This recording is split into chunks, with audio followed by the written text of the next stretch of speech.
धर्मस्य सबु धर्म कौन पाई पालन करा जाए ना संसिद्धिर हरितोषणम हरिंकर तोषण पाई भगवान को भल पाइबा पाई। तो सबु धर्म आमु कौन सिखाउछि भगवान को भल पाओ आ सबु जीव को भल पाओ। एमिति नहीं कि खाली मनीष को भल पाया कुकुड़ा को काटिया गो माता को हत्या करिया ना सबु जीव को भल पाओ मनीष को भल पाओ भगवान को भल पाओ आ लास्ट को कौन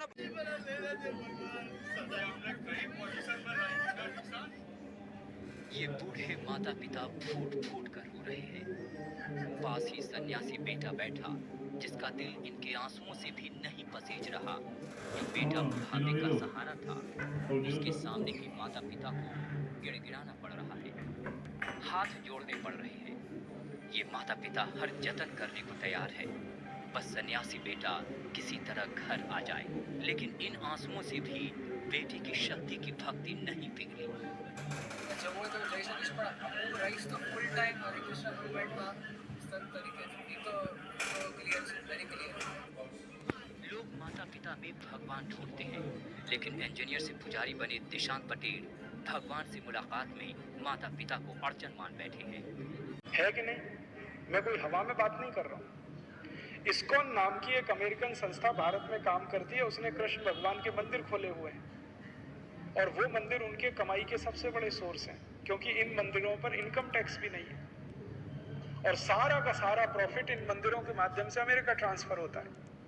आपको मालूम, इस्कॉन मंदिर में, बेंगलोर का इस्कॉन मंदिर इतना प्रॉफिट अमेरिका भेजता है जितना अमेरिका का कॉलगेट कंपनी नहीं भेज पाता एक साल में।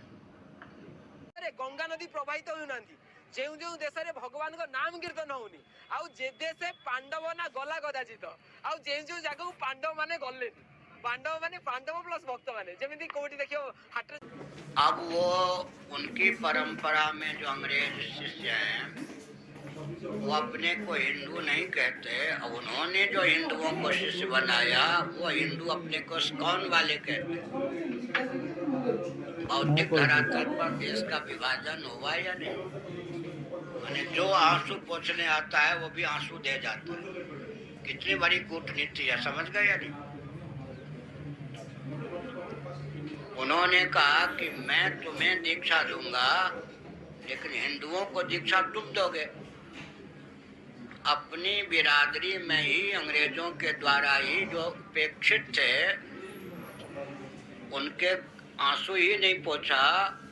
ब्रिटिशर्स माने केमिति माइंड वॉश करछन इंडिया से माने भगवान कृष्ण। जनवरी 1977 भुवनेश्वर में प्रभुपाद जी ने एक कन्वर्सेशन में कहा था कि चंद्रमा पे जाना संभव नहीं है। नासा की जो मून लैंडिंग थी वो फेक थी। हालांकि इस बारे में और भी अफवाहें उड़ चुकी हैं, लेकिन चंद्रमा पर जाया ही नहीं जा सकता, ये कथन बिल्कुल गलत है। प्रभुपाद जी के मुताबिक चंद्रमा पृथ्वी के नजदीक नहीं है, बल्कि चंद्रमा सूर्य के ऊपर यानी कि सूर्य के पार है।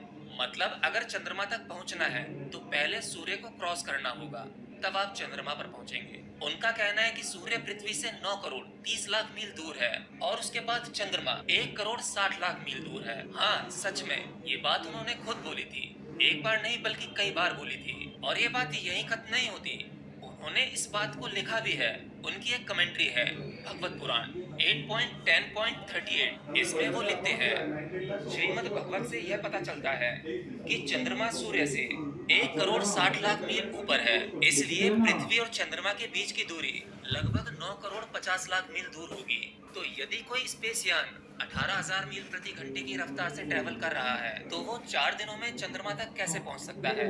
इस गति से चंद्रमा तक पहुंचने में तकरीबन 7 महीने लगेंगे, इसीलिए चंद्रमा पर पहुंचना असंभव है। हाँ, ये बात उन्होंने लिखी भी है।